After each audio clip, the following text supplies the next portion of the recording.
សួស្តីបងប្អូនថ្ងៃនេះខ្ញុំនៅទីក្រុងហាណូយហើយនេះនៅមុខហូតែលនៅទីក្រុងហាណូយនេះហើយទៀតរហូតទៅញ៉ាំអីនៅតាមផ្លូវមិនដឹងថាមានម្ហូបអីខ្លះអញ្ចឹងចាំទៅតាមទស្សនាទៅមើលម្ហូបទាំងអស់គ្នាបាទអូខេហ្នឹងហើយនេះជុំវិញទស្សនវិជ្ជាជុំវិញនៅមុខហូតែលខ្ញុំបាទទីក្រុងហាណូយ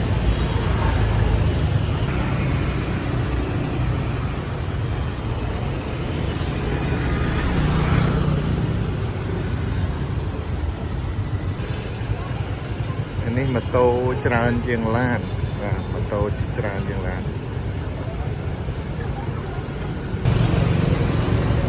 នៅនេះគេជួយចិត្តមានហាងគេនៅតាមផ្លូវអញ្ចឹងហើយនេះហាងគេបើកទទួលភ្ញៀវទូចចឹងណាចិត្តផ្លូវថ្ងៃនេះនេះរេស្តូរ៉ង់មួយទៀតនៅហាងផ្លូវ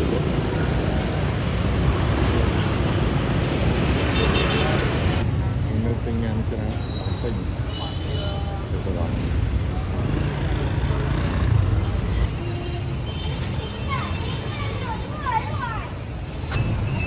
đường hẻmនេះក៏មានលក់តែđường hẻmក៏មានមនុស្សលក់មកហូបលក់អីញ៉ាំអញ្ចឹងដែរ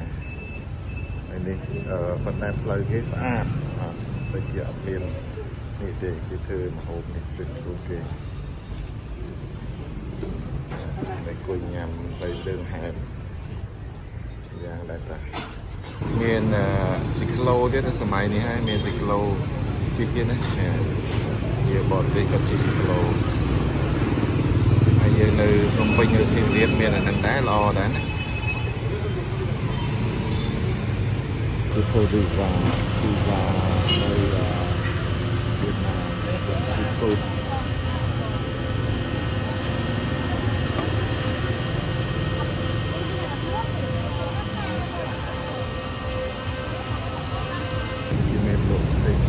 ជាតំកាំងដាក់សាច់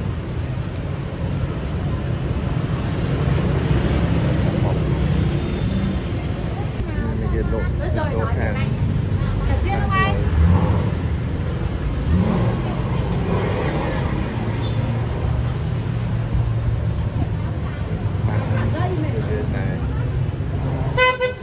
យើបកទេតាតោមកហូបទៅញ៉ាំមកហូបដែរនេះមាន restaurant game ít nổ để mình bỏ thêm mà trồ nhắm đi hộp Việt traditional cái hộp Việt Nam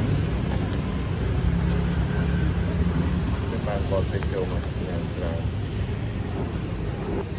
nên cần nông cái xa đây hộp Việt Nam mấy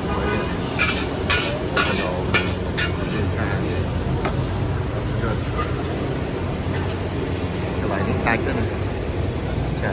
kêu cha được cho bài hình xạ người ta mà tới đây để mà nhằm cho là cái chơi chật lộ mà hô người ta lời giống một hồn và lời son khang chứ rồi còn cái lộ tam lời ấy và đây ngồi thì sẽ có tàu mà cho nhằm cho nó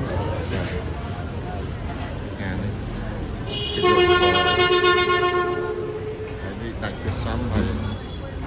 chỗ xả mới về mình đấy cái lọc là lỗ chung quanh nắng và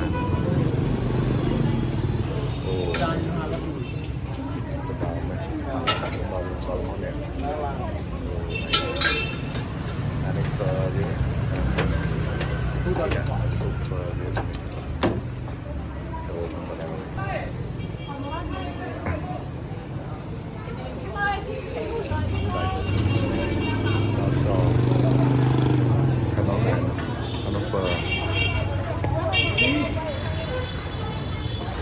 Kita ayah cengui temerina, cengui. Oh, ini.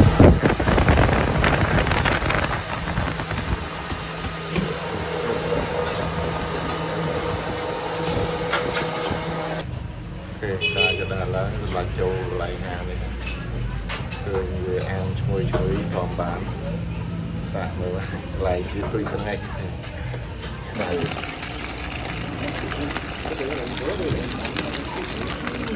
sạch sẽ không viền trộn viền nấm pan hay này thì